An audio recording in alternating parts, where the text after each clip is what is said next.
Hello guys, स्वागत है आप सभी का हमारे यूट्यूब चैनल में। तो गाइस, आज की जो वीडियो बनाई जा रही है वो इन भाई के कमेंट पे बनाई जा रही है। और गाइस, आपको भी किसी टॉपिक में इंटरेस्ट हो, ये आपको डाउट हो किसी भी टॉपिक में, तो आप हमें बता सकते हैं कमेंट करके। हम आपके कमेंट पे वीडियो जरूर लेके आ जाएंगे जल्दी से। तो गाइस, आज की चलिए वीडियो स्टार्ट करते हैं। तो गाइस, आज की जो वीडियो होने वाली है वो एक ऐसे टॉपिक पे होने वाली, एक ऐसे साम्राज्य के ऊपर होने वाली है जो विश्व में अपने टाइम का सबसे बड़ा साम्राज्य था, जो आज भी दुनिया के सबसे बड़े साम्राज्य में गिना जाता है, जिसका शासनकाल पूरी दुनिया का 650 साल का था।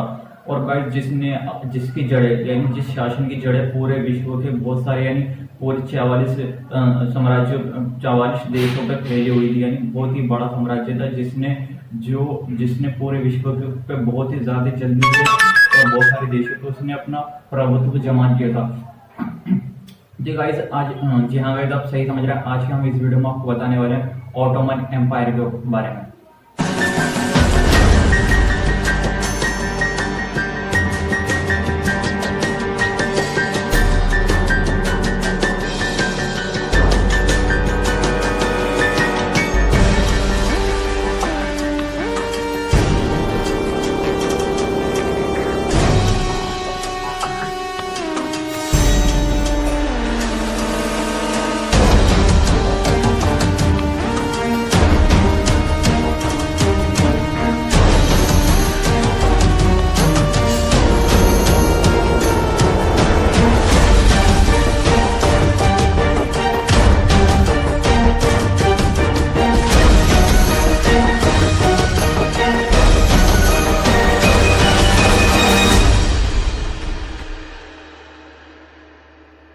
तो गाइस, जी हाँ गाइस, आज हम आपको बताएंगे ऑटोमन एम्पायर के बारे में कि आखिर ऑटोमन एम्पायर है क्या।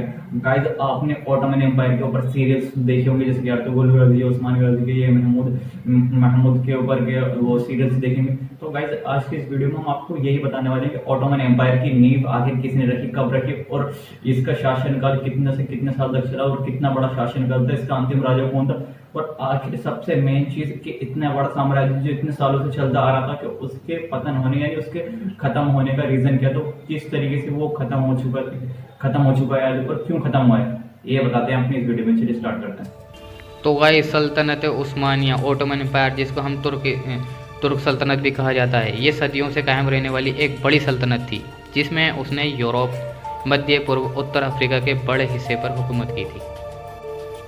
तो गाइस, हम आपको बता देते हैं कि ओटोमन साम्राज्य के राजा कौन थे। उस्मान गाजी ओटोमन साम्राज्य के पहले सुल्तान और संस्थापक थे। इन्होंने 1299 में ओटोमन एम्पायर की नींव रखी और इनके वालिद का नाम अर्तुगरुल गाजी था और उनकी वालिद का नाम जो था वो था हलीमा सुल्ताना। तो गाइस, हम आपको बता देते हैं उस्मान गाजी के जो वालिद थे अर्तुगरुल गाजी, उनका शासनकाल रहा है 1227 से 1281 तक। तो गाइस, 1266 में ओटोमन साम्राज्य का उदय हुआ था। तो गाइस, हम आपको ये बता देते हैं कि उदय तो इसका अर्तुगरुल गाजी के टाइम पे ही हो गया था, लेकिन जो उस्मान गाजी थे उन्होंने 1299 में उसकी नींव रखी थी।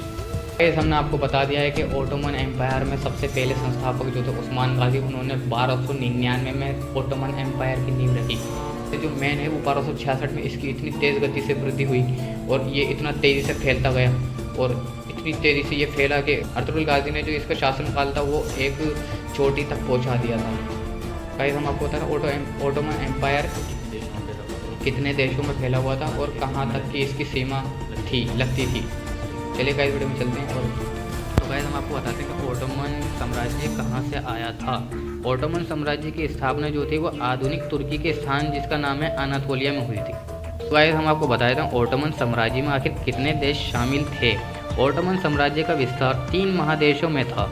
आज का बुल्गारिया, मिस्र, Greece, Hungary, Jordan, Lebanon, Israel, फ़लस्तीन, मकदूनिया, रोमानिया, सीरिया, सऊदी अरब के कुछ और उसका सागर तट, उत्तरी अफ्रीका का भी ओटोमन साम्राज्य का एक हिस्सा रहा था। तो गाइस, हम आपको बताते हैं कि ओटोमन साम्राज्य के जो स्थल हैं, यानी कि जो उन्होंने बनवाए थे उनके बारे में। एक, इसे 1266 में रोमन के शहर का नियंत्रण छीनने के बाद बाइजेंटाइन द्वारा इसे पुनर्निर्मित किया गया था। गाइस, वहाँ पे एक हाया सोफिया मॉस्क है।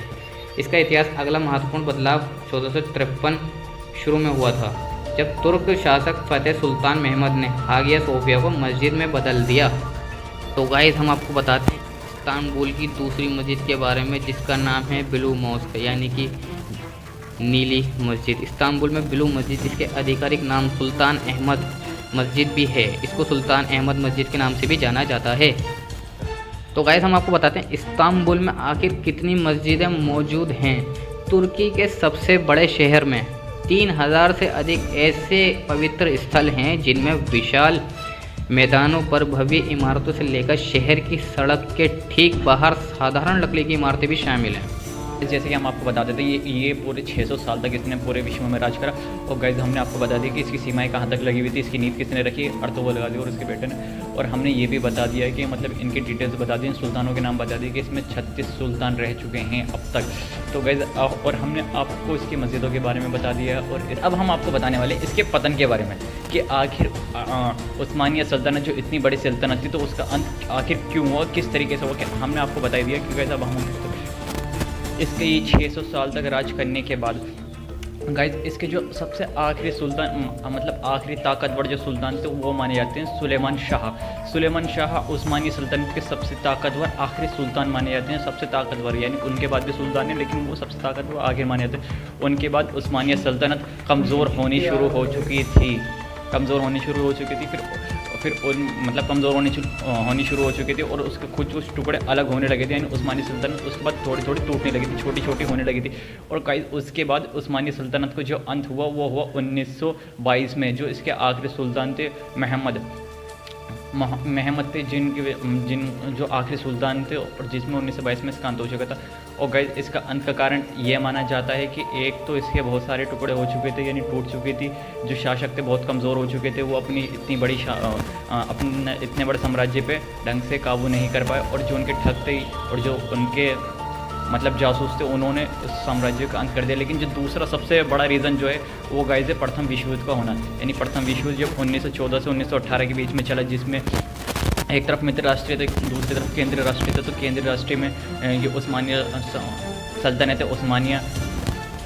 उस्मानिया, हंगरी, जर्मनी और बल्गारिया थे, और मित्र राष्ट्रीय में रशिया, अमेरिका, इटली, फ्रांस और ब्रिटेन थे। तो गाइस ये लड़ाई जब शुरू हुई 1914 से 1918 के बीच में, तो इसमें केंद्रीय राष्ट्रीय हार चुके थे मित्र राष्ट्रीय से।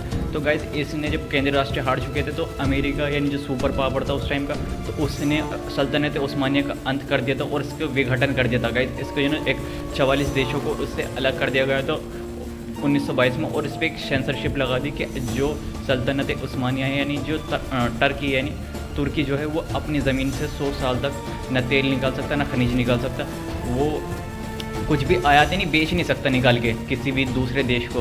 और ये गाइस ये सेंसरशिप 2024 में समाप्त होने वाली है, यानी इस साल की। तो गाइस यही रीज़न था इसका पतन होने का।